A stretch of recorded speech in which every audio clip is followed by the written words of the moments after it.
나의 달려갈 길이라는 제목을 가지고 말씀을 전하고자 합니다. 오늘 이 본문 말씀은요, 이 바울 사도가 자신의 이제 죽음이 가까워져 왔습니다. 그러고 나다 보니까 죽음이 가까워 왔을 때에 가장 사랑하는 사람, 아들과 같은 여러분들 디모데에게 그 유언과 같은 말을 하는 게 여러분들 오늘 본문 말씀입니다. 여러분들 내가 호흡이 멈추어질 때가 딱 되어지면요, 거기에 딴소리 안 하겠죠. 그리고 가장 사랑하는 사람이 앞에 있었을 때에 그때 가장 요긴한, 그리고 내 사랑하는 아들이 꼭 붙들어야 되는 그 말씀을 그에게 전달을 할 거란 말이죠. 그 말씀이 바로 오늘 본문 말씀입니다. 오늘 본문의 바울 사도는요, 나의 달려갈 길을 마치고라고 하는 이런 말을 합니다. 여러분들 자신의 인생을 표현할 때 보면은 나의 지나온 길이라든지 나의 걸어온 길이라든지 이렇게 표현을 하는데요, 자신의 살아왔던 삶을 표현할 때에 나의 달려갈 길이라고 표현하고 있고요, 그것을 여러분들 마쳤다라고 말합니다. 마쳤다는 말은 무슨 말이죠? 내 인생을 살고 난 다음에 후회라든지 연민이라든지 이런 것들이요, 하나도 남아있지 않다라고 하는 겁니다. 여러분 궁금하지 않습니까? 여러분들 후회가 많죠? 연민이 많죠? 야, 내가 그때 그랬어야 되는데, 내가 30대에, 내가 50대에, 야, 내가 그때 누구하고 결혼 안 했어야 되는데, 진짜 그때 내가 선을 안 봤어야 되는데, 그때 아버지 말 듣고 이런 거예요. 그런데 오늘 본문의 바울 사도는요, 나의 달려갈 길을 마치고 라고 하는 말이 나옵니다. 자, 그러면은 바울 사도가 달려간 그 길, 조금도 후회도 연민도 남지 않은 그 달려갈 길이 무슨 길인지를 오늘 말씀을 통하여 상고하고자 합니다. 여러분, 바울이 달려간 그 길은요, 사명을 다했던 그러한 길이었습니다. 사명을 감당했던 길이었습니다. 바울이 분명한 사명이 있었거든요. 목적이 있었거든요. 그 목적이 무엇인지 우리 성경을 한번 찾아보도록 하겠습니다. 사도행전 20장입니다. 우리 한번 찾아보세요. 사도행전 20장 24절 말씀입니다.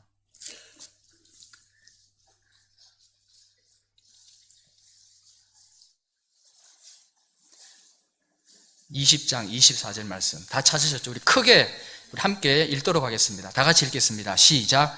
내가 달려갈 길과 주 예수께 받은 사명 곧 하나님의 은혜의 복음을 증언하는 일을 마치려 하면은 나의 생명조차 조금도 귀한 것으로 여기지 아니하노라.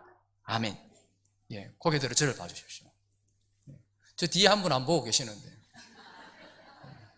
열심히 준비하는데 안 보고 거기 딴 보고 있으면 기분 나쁘잖아요.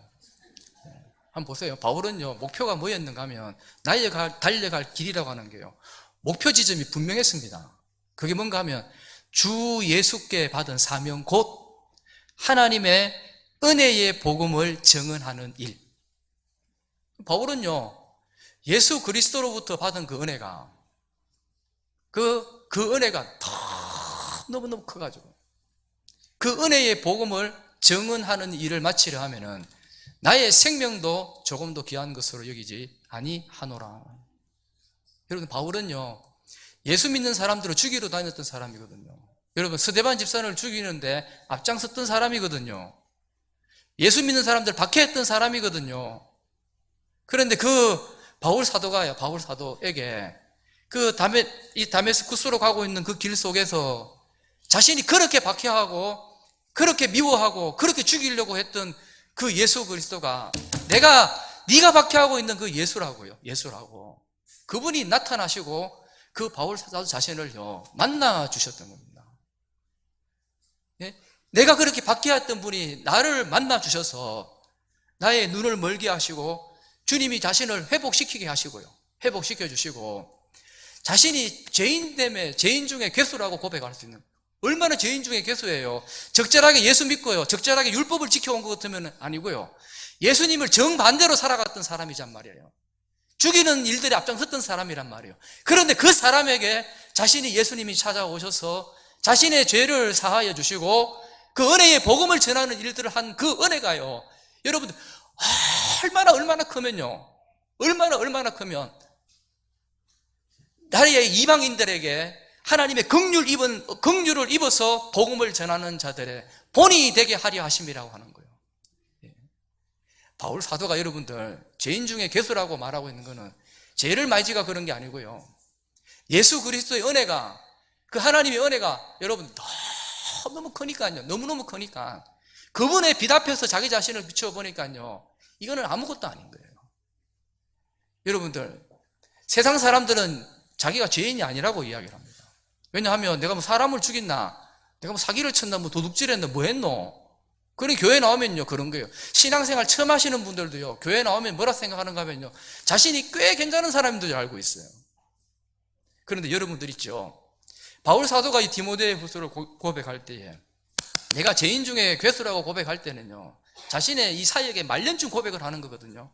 죄를 많이 지어 그런 게 아니고요, 자신의 살아온 날들, 아무리 의로운 일들이 하더라도 예수 그리스도의 의 앞에, 예수 그리스도의 보혈의 은혜 앞에, 예수 그리스도의 구속의 은혜 앞에, 그 밝은 빛 앞에 서보니까요, 나는 아무것도 아니고, 오늘 나의 나 된 것은, 나의 나 된 것은 하나님의 은혜로 되어졌습니다. 우리 사랑하는 은혜의 교회 성도님들, 여러분들의 호흡이 멈출 때쯤에 되어졌을 때에 여러분들의 신앙 고백은요, 나는 죄인 중에 대장입니다. 아니, 경산에 죄 짓는 사람들 중에 대장이 아니라 세계에서 그 감옥 속에 들어가 있는 그 죄인들보다도 내가 최고의 내가 죄인입니다. 이렇게 하나님 앞에 죄인됨을 고백하며 이 바울의 뜨거운 은혜의 감격을 여러분들이 다 하시기를 주님의 이름으로 축복합니다. 그러니까 그 은혜가요, 너무 크니까요. 그래서 이 은혜의 복음을 증언한 일을 마치려고 하는데 그것의 생명도 조금도 귀한 것으로 여기지 않았다고. 저희 바울 사도가 복음을 전했던 이 소아시아 7교회하고 이 그리스도에 가봤거든요. 땅이 얼마나 넓습니까?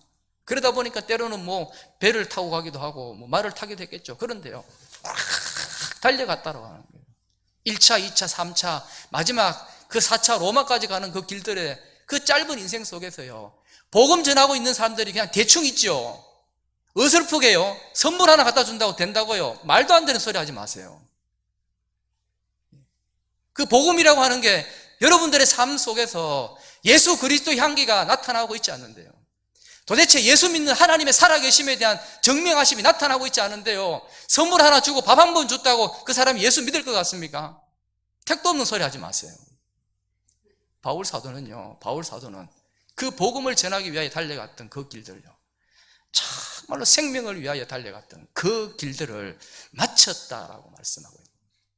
저는 우리 사랑하는 은혜의 교회 성도님들, 여러분들의 달려가야 될 길은 여러분들께서 받았던 하나님의 은혜의 복음을 증언하는 그 사명의 길이라는 것을 여러분들 명심하시기를 주님의 이름으로 축복합니다.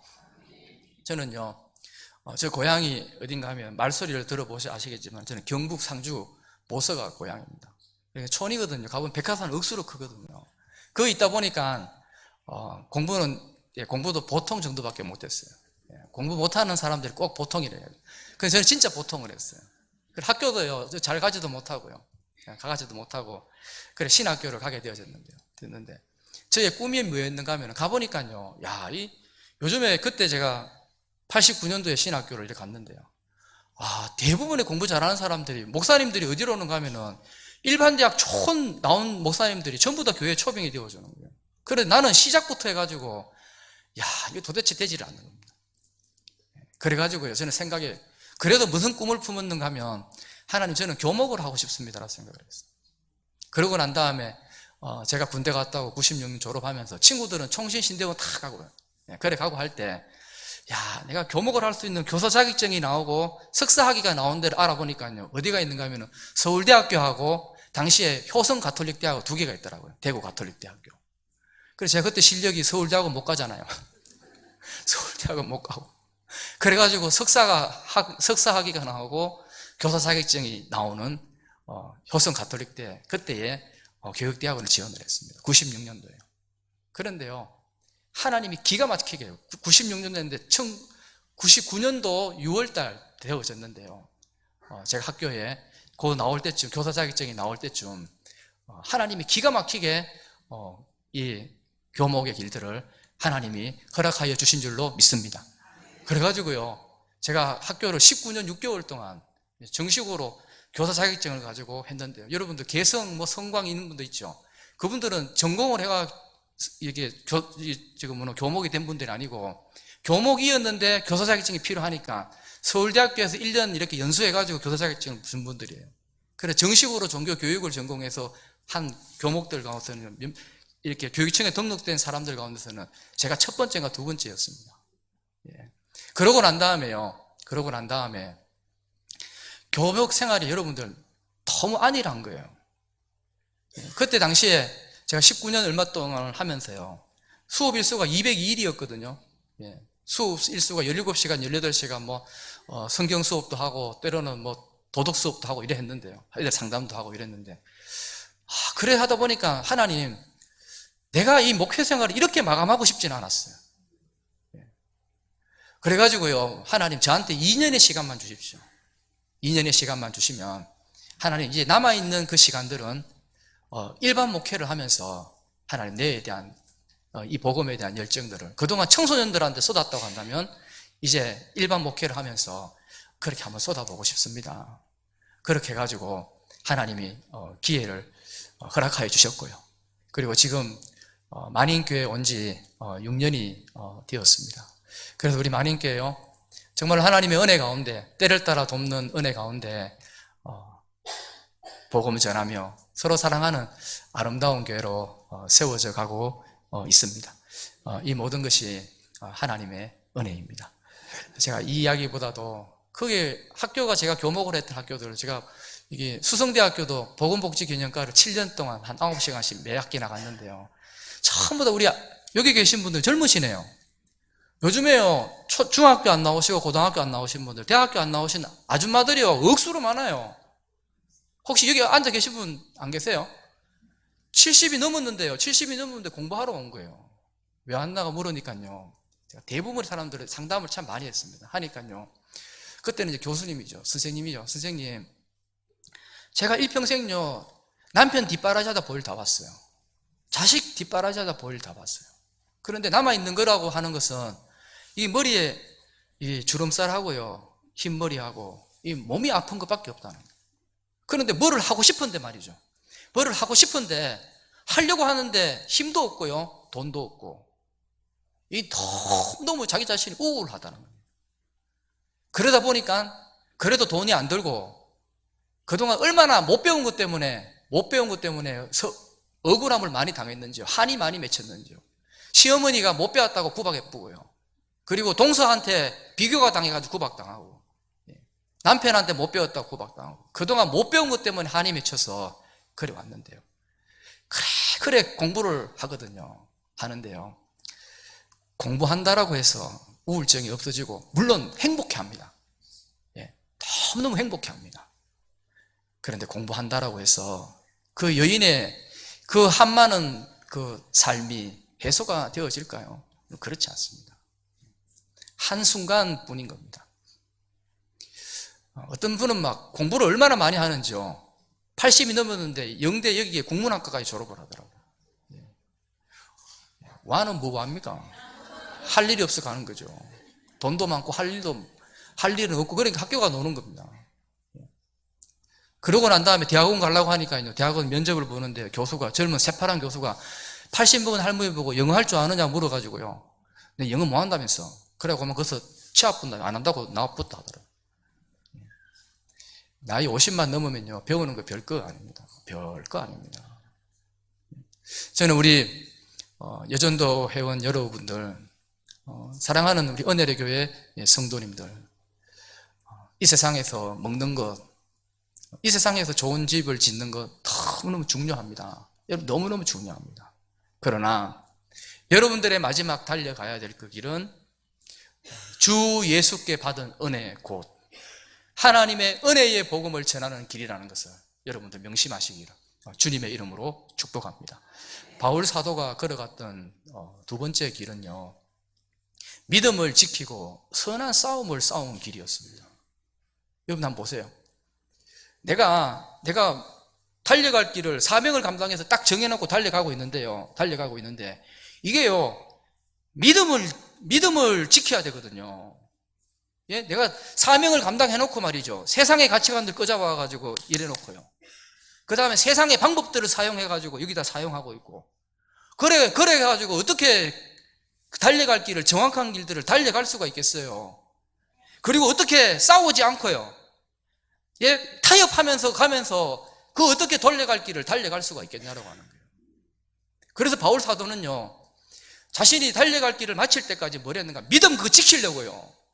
그 믿음 지키려고 선한 싸움을 싸웠다라고 말합니다. 누구하고 싸운 줄 압니까? 바울 사도가 싸운 그 성경의 내용들을 이렇게 보면요, 이 이방신들을 섬기고 있는 사람들하고 싸웠습니다.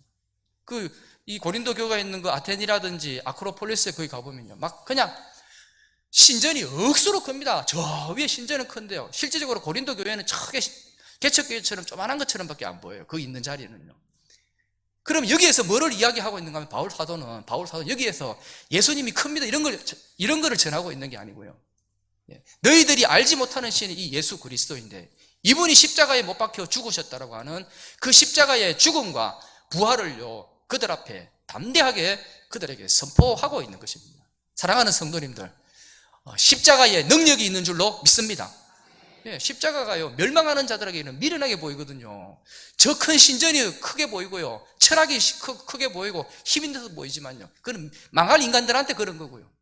그러나 구원을 얻는 우리에게는 십자가가 가장 큰 능력인 줄로 믿습니다. 여러분들 복음 전할 때요, 딴소리 하지 마시고요, 하지 말고 예수 그리스도의 십자가, 당신을 위하여 죽으셨던 예수 그리스도의 십자가를 전하면 그 십자가에서 생명의 역사가 나타나게 되어지고, 그 속에서 십자가 때문에 죄인됨을 깨닫게 되어지고, 그 십자가 때문에 180도에 대한 변화의 역사들은 바로 십자가 예수 그리스도의 구속의 은혜에 있는 줄로 믿습니다. 그걸 전했던 거예요. 그리고요, 바울 사도가 싸웠던 사람들은 누군가 하면은 유대 종교 지도자들입니다.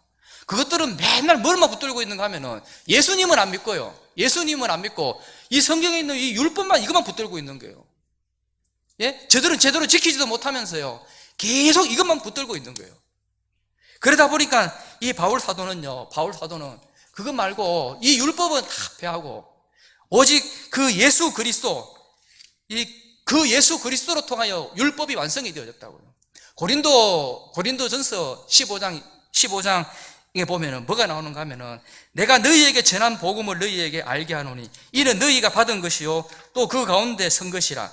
너희가 만일 내가 전한 그 말을 굳게 지키고 그때에 믿지 아니하였으면 그로 말미암아 구원을 받으리라.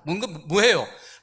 내가 너희들한테 전한 복음 있잖아, 다른 거 말고, 예? 고린도 교회 성도들한테 다른 사람들이 이야기한 그거 말고 내가 너희들에게 전한 거 있지, 그리고 너희들이 받았잖아, 그리고 너희들이 들었잖아, 내가 전한 그거를 듣고 본 그거를 그대로 지키면 말미암아 너희들이 구원을 받을 것이다라고 말하는데요, 그 구원을 받을 것이라고 하는 그 안에 그 앞 구절에 대한 내용들을 다 살펴보면 뭐가 있는가 하면은, 이 땅에 예수 그리스도께서 오셨습니다. 이 땅에 예수 그리스도께서 부활하여 죽으셨습니다. 여러분들요, 바울 사도는요, 오로지 그 십자가만을 자랑하고 십자가만을 전하였던 겁니다. 그리고 갈라디아 교회 가가지고는요, 이 갈라디아서에서는 한번 보세요. 뭐라 그러는가? 내가 너희에게 전한 이 복음 외에 다른 복음을 전하면 누구라도 저주를 받을지라고요, 천사라고 하더라도 저주를 받을지어다라고 말합니다. 여러분, 얼마나 강력하게 이 복음에 굳건하게 서서 복음을 전한 바울이 싸운 거예요.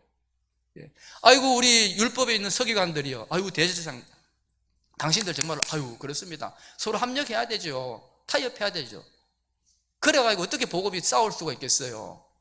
어떻게 복음의 진리 가운데 설 수가 있겠냐라고 하는 거예요. 내가 너에게 전한 이것, 듣고 전한 이 말, 이거 행하면 구원을 받을 것이다라고 하는 거예요. 여러분, 그거에 대한 확신을 가지고 있습니까? 여러분들의 죽어져 가고 있는 부모님들, 여러분들이 지금 방탕하고 있고, 미안합니다, 자식들 변질되어져 있고 타락하고 있는 여러분 자식들한테 진실로 예수가 그리스도가 되어짐을 여러분들 전하고 있습니까? 여러분들 그 복음 이외에는요 자식들 바꿀 수 있는 방법들이 하나도 없다라고 하는 거예요. 내가 전한 이 복음 이외에 다른 거 뭐 한번 전해보라고 저주를 받을지, 그만큼 복음에 대한 확신을 가지고 있습니까? 그래서 바울 사도는요 싸웠던 겁니다. 그리고 바울 사도가 제일 많이 싸운 사람이 누군지 아십니까? 누군가 하면 바로 자기 자신이에요. 우리 성경 한번 찾아보겠습니다. 로마서 7장입니다. 로마서 7장 22절 찾아보겠습니다. 로마서 7장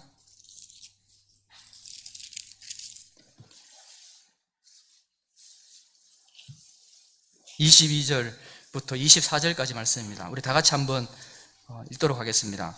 로마서 8장 22절부터 24절까지 말씀입니다. 다 같이 읽겠습니다. 시작. 내 속사람으로는 하나님의 법을 즐거워하되 내 지체 속에서 한 다른 법이 내 마음의 법과 싸워 내 지체 속에 있는 죄의 법으로 나를 사로잡는 것을 보는도다. 오라, 나는 공고한 사람이로다.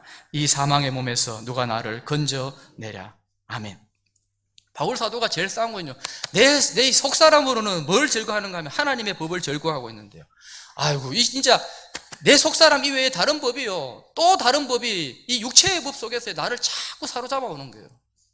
그래서 이게요, 이 육체의 법과 이 성령의 법이 자꾸 싸우니까요 너무 고민이 되어지는 겁니다. 그래서 여기에서 오라, 나는 공고한 사람이라, 내가 너무 고민이 많은 사람이라, 이게 너무 고민이 많아가지고요 이 사망의 몸에서 이게 지금 죽을 만큼 내가 너무너무 힘이 들도다.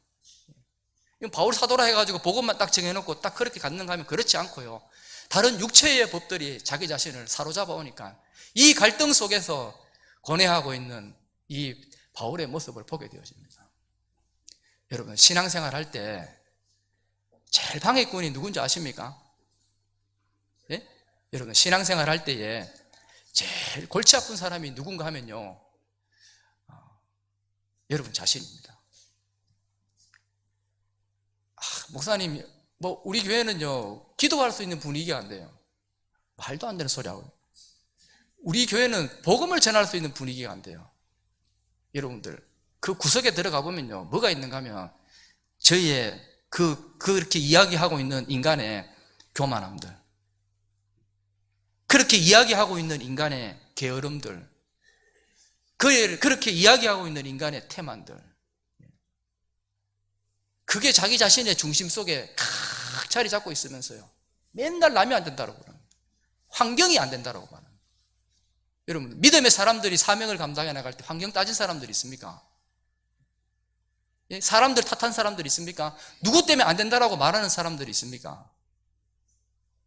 여러분들, 저는 우리 사랑하는 성도님들이 뭐가 안 된다라고 말하기 전에요 여러분 자신의 정말로 내 중심 깊은 곳 속에서 뭐가 문제인지를 한번 보십시오. 기도를 못하고 있으면요, 기도를 못하고 있으면 미안합니다, 하나님이 아버지로 안 믿어져서 그런 거예요. 예, 돈이 믿어지는 거고요, 사람이 믿어져서 그런 거죠. 여러분들, 이 교회의 영성은 뭐로 알 수 있는가 하면요, 주의 이름 부르고 기도하겠습니다 하면요 주여라고 하는 그 주여 한 번의 이름 속에요 그 교회의 영성이 한 방에 확 드러나게 되어집니다. 왜 그런가 하면 하나님이 진짜 주가 되어주시는지에 대한, 하나님이 내 인생에 대한 문제들을 맡길 수 있는 대한 문제들, 하나님이 이 문제를 해결할 수 있는 것에 대한, 그에 대한 우리에 대한 이 표효가요 주여라고 하는 것 속에서 나타나게 되어집니다. 진실로 내가 그 하나님을 향한 마음만 있다고 한다면 기도할 수 있는 것이고, 그리고 내가 이 중심 속에서 하나님을 향한 열정만 있다고 한다면 못할 게 뭐가 있겠고요, 전도가 안 되는 게 어디가 있겠고, 기도가 안 되는 게 못하는 게 뭐가 있겠습니까? 하나님이 안 믿어지는 거예요. 그래 놓고 미안합니다, 맨날 핑계라고 하는 것은 뭐 되는가 하면은 지가 저한테 믿음 없으면서, 지가 교만해가지고 거만하면서, 지가 게으르면서, 지가 태만하면서, 지가 세상 일들은 온갖 쫓아다니면서 다 일하고, 교회 일이라고 하는 뒷전 치워놓고도 떡 가서 하는 말이 뭔가 있는가 하면은 교회가 분위기가 안 된다는 거예요. 망할 소리입니다. 미안합니다, 망할 소리예요. 하나님이 그것을 보시면서요 얼마나 안타까워할까요? 사랑하는 우리 은혜로 교회 성도님들, 여러분 자신을 철저하게 되돌아보시고 성령의 법으로 살아가시기를 주님의 이름으로 축복합니다. 저는요 제일 존경하시는 분이 누군가 하면 저희 부모님들입니다. 저희 아버지는 10년 전에 돌아가셨는데 저는 아버지가 너무 존경스럽습니다. 이 암이라고 하는 것을 이렇게 판명을 받으셔가지고 두 번째 암 판명 받으시고 돌아가셨는데요. 그 암 판명 받고 이렇게 추석대열에 모여 앉아 있는데요. 이렇게 눈물을 훌쩍이시면서 내가 지금까지 살아온 것들도 다 하나님의 은혜였다고, 내가 지금 죽어도 여한이 없다라고, 하나님의 은혜였다고, 나같이 못 배운 사람을 하나님께서 지금까지 직분자로 세우시고 이까지 왔는데 너무나 감사하다고. 그리고요, 저하고 아버지하고 이렇게 길을 걸어가는데요. 아들아, 내가 처음에 예수 믿을 때 여기서 기도했단다. 7살 때 예수 믿을 때 여기서 기도했단다. 그리고 산을 이제 돌고 이렇게 산책을 하는데요. 내가 힘들 때 내가 여기서 기도했단다. 목사는 기도하는 자리가 있어야 된다. 맨날 장로가 목사한테 잔소리하고, 맨날 가면 기도하라 그러고 그러는데요. 이제 1차 항암 치료를 하고 난 다음에 새벽 예배를 해야 되는데 제가 옆에 있었거든요. 그랬는데 아버지가 일어나셔가지고 가는데요. 그 거실에서 확 넘어지시더라고요. 넘어지시는데 그래도요, 기어코 일어나가지고요. 저희 교회가 한 100m 조금 넘게 떨어져 있습니다. 떨어져 있는데 제가 일부러 아버지 손도 잡지도 않고요, 이 자신감 잃을까 싶어서 아버지가 길을 걸어가시는데요, 이렇게 그냥 갈대자로 걸어가요. 제대로 길도 못 걷고요, 그렇게 걸어가는 거예요. 그런데 여러분들 있잖아요, 목사인 이 아들이 있잖아요. 와, 이것만큼 믿음의 유산이 없어요. 여러분, 이 항암 치료를 받고 서지도 못하고 걸을 수도 없는데 자신이 힘 다할 때까지는 그 기도의 자리를 지켜가기 위해서 그 한 걸음 한 걸음 걸어갔던 그 힘이 있지요. 그에 대한 내 믿음의 자리를 지키려고 하는 그 모습이요. 이거는요, 여러분들 억만금을 주고도 살 수 없는 믿음의 유산들이거든요. 유산들이거든요. 그러고 난 다음에 예배 마치고 돌아가실 때도 정말로 주여라고 부르더라고요. 주여라고 부르더라고요. 그래서 저도 뭐를 고백하는가 하면, 하나님, 내가 편할 때는 믿음 지키는 것도 중요하겠지만 내가 결정적인 순간에, 내가 사람들 앞에서, 특히 내 아들 앞에서 내가 병이 걸렸을 때, 내가 진짜 힘겨울 그때에 내가 믿음을 지켜야 되겠구나. 저는 이런 큰 믿음의 유산을 받은 사람. 또 우리 어머니 있잖아요. 어머니는 이 아버지가 돌아가시고 나니까 시골 교회가 자꾸 사람들이 줄어들거든요. 그 누가 헌금을 해야 된단 말이에요. 그래서 저는 그때 어머니 보고, 어머니, 아버지가 돌아가셨지만은 원래 전에 하던 헌금대로 다 하시라고. 그래 이야기를 하니까 농사 짓는 건 원래 하던 대로 하고요, 본인이 일을 하러 다니세요. 다니시면서 뭐하러 다니시는가 하면은 헌금하려고, 교회 헌금하려고요. 그리고요, 새벽 6시 되면 일을 하러 가야 되니까 꼭 몇 시에 일어나는가 하면요, 3시 반이 되어지면은 일어나셔가지고 교회 가가요 5시까지는 꼭 1시간 반씩 기도를 여러분 꼭 합니다. 평생 하세요. 다른 게 믿음. 시골의 촌노가 뭘 알겠어요? 뭘 하고 있는가 하면, 이제 나는 저보고요, 난 살고 싶지 않다는 거예요. 살고 싶지 않다 그러면 진짜 천국에 가고 싶고, 그냥 지금 여기서 너무너무 혼자 사는 게 너무 힘들대요. 그런데 그의 믿음을 굳건하게 지켜나가고 있는 그 어머니가 너무 존경스럽습니다. 저는 우리 은혜의 교회 성도님들, 예전도 회원 여러분들, 대충 신앙생활 하지 마시고요, 어설프게 신앙생활 하지 마시고요, 힘겨울 때, 남들이 믿음을 잃어버리고 싶을 때, 잃어버리기 쉬울 그때 여러분들은 믿음을 지키시고 선한 싸움을 싸우시기를 주님의 이름으로 축복합니다.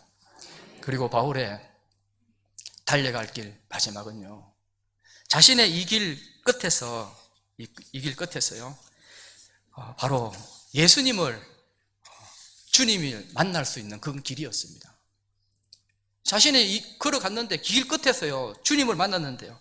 오늘 본문으로 다시 돌아오면 8절 말씀해 보시면, 이제후로는 나를 위하여 의의 면류관이 예비되었으므로 주 곧 의로우신 재판장이 그날에 내게 주실 것이며. 여러분들, 이것만큼 성공한 인생을 산 사람이 어디 있습니까?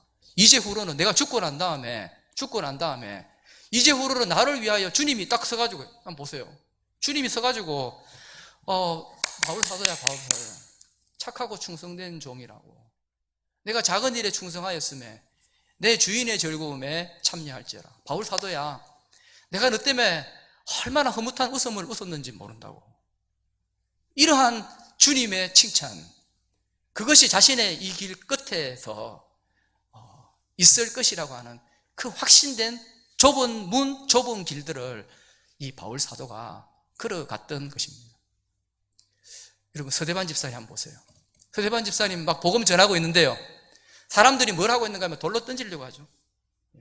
그때에 성경에 보시오, 이 서대반 집사님이 성령이 충만해졌어요. 성령이 충만해져서 예수가 뭐가 된 걸 보고요, 하나님 어디에 있는 것을 보고요, 하나님 우편에 서신 것을 보고. 성경 찾아볼까요?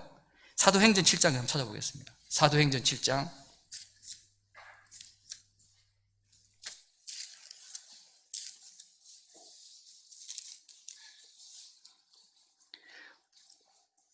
55절 56절 말씀입니다.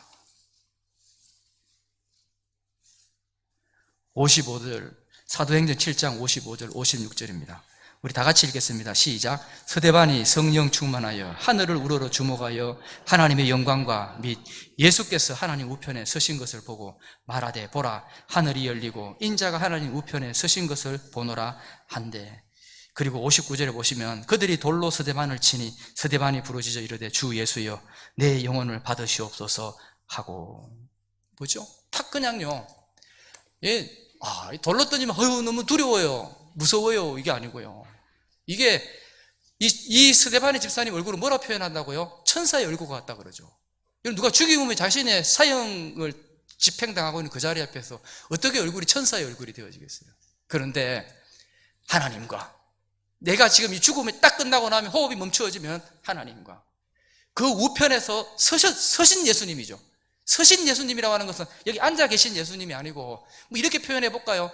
주님이요, 스데반 집사님 보고 빨리 오라고 환영하고 있는 모습들, 그게 여러분들 이 연상이 되어지지 않습니까? 스데반아, 네 정말로 잘하고 있다고, 네 믿음 지키고 있는데 네 좁은 문, 그 좁은 길들, 이거 보니까 네가 지금 내가 가고 있는 그 길들을 걷고 있네. 복음 전하다가 내가 그 십자가에 죽음에 있는 그 상황과 지금 네가 처하고 있는 상황과 똑같네? 그러면서요, 주님이요, 빨리 오라고, 내가 환영하고 있다고, 주님이 영접하고 계시고 주님이 응원하고 계시는, 이것을요, 이 서대반 집사님이 다 보게 되어지는 겁니다. 이게 여러분들 얼마나 이 서대반 집사님의 영광된 길일까요? 우리 예수 믿는 사람들은요, 내가 달려가고 있는 이 길 끝에서 주님의 모습이 보여야 되고 주님의 칭찬이 그리워지고 만나져야 된다는 것을 우리 성도님들 명심하시기를 주님의 이름으로 축복합니다. 이 스데반 집사님 너무 영광스러웠을 거예요. 나 같은 이러한 사람이 복음 전하다가 주님이 가셨던 이 길들을 걸어가고 있는데, 그리고 죽을 때도 똑같이 이야기합니다. 주님이여, 내 영혼을 받으시옵소서. 이렇게 말이죠. 만약에 예수 신나게 믿고요, 열심히 교회 다녔는데 내가 죽을 때쯤 되어지니까 주님이 안 보여요. 그만큼 서글프고 망한 인생이 여러분들 어디에 있겠습니까? 저는 우리 은혜로교회 성도님들은 여러분들의 길 끝에서 예수 그리스도를 만나시기를 주님의 이름으로 축복합니다. 그래서요, 주여라고요. 주여라고요. 죽을 때 딴소리 하지 마시고요, 주여라고요. 주여라고. 저희 할머니 돌아가실 때도 주여라고 하시더라고요. 여러분들도 돌아가실 때에 주님을 만나시기를 주님의 이름으로 축복합니다. 그래서 주님이 여러분들에게 한번 상상을 한번 해보세요. 정말로 착하고 충성된 종이었다고. 네 그때 믿음 지키느라고 내가 다 봤다고. 네 그때 혼자 고독해하며 기도하는 거 내가 다 봤다고. 네 그때 변명하지 않고 말씀 붙드는 거 내가 다 봤다고. 착하고 충성된 종이라고. 마지막 때에 그렇게 주님의 얼굴을 보았던 사람이 바로 누구냐면 바로 바울 사도와 스데반 믿음의 사람들이었던 겁니다. 말씀을 정리하겠습니다. 저는 오늘 우리 은혜로 교회 성도님들과 특별히 예전도 해온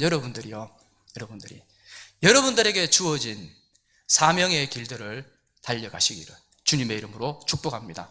꼭 발견하십시오. 왜 하나님이 이 수많은 교회들 가운데서 은혜로 교회에 출석하게 하셨는지. 자리 채우라고요? 왜 하나님이 수많은 사람들 가운데서 왜 이 남편을 만나게 해주셨는지, 이 아내를 만나게 해주셨는지, 왜 수많은 지역 가운데서 왜 하필이면 내를 왜 경산에 살게 하셨는지, 여러분들에게 분명한 하나님의 뜻하심과 그 사명이 있다는 것을 깨달으시고요, 그 사명을 위하여 달려가시기를 주님의 이름으로 축복합니다. 그리고요, 사명 위하여 달려갈 때 어설프게 좀 달려가지 마세요. 예수 믿는 사람인지 안 믿는 사람인지 구분도 못하게끔요. 이게 뭐 싸우는 것도 아니고 믿음 있는 것도 아니고요. 세상 바깥에 나가면 안 믿는 사람하고 똑같고, 교회 들어오면 극수로 거룩해 보이고요. 미안합니다. 그러니까 복음이 전파가 안 되어지는 거예요. 세상 사람들보다 더 못한 사람들을 살아가는 왜 복음이 전해지겠습니까? 세상 사람들 여러분들 보고 부러워해야 되는데 여러분들 세상 사람들이 부러운데요. 그러니까 믿음을 지키기 위해서 선한 싸움을 싸우고 올곧은 그 십자가의 길들을 여러분 걸어가시기를 주님의 이름으로 축복합니다. 그렇게 걸어가시다가 우리 다 함께 천국에서 만날 수 있는 그런 믿음의 사람들이 되시기를 바랍니다. 옆에 분 인사하겠습니다. 천국에서 만납시다.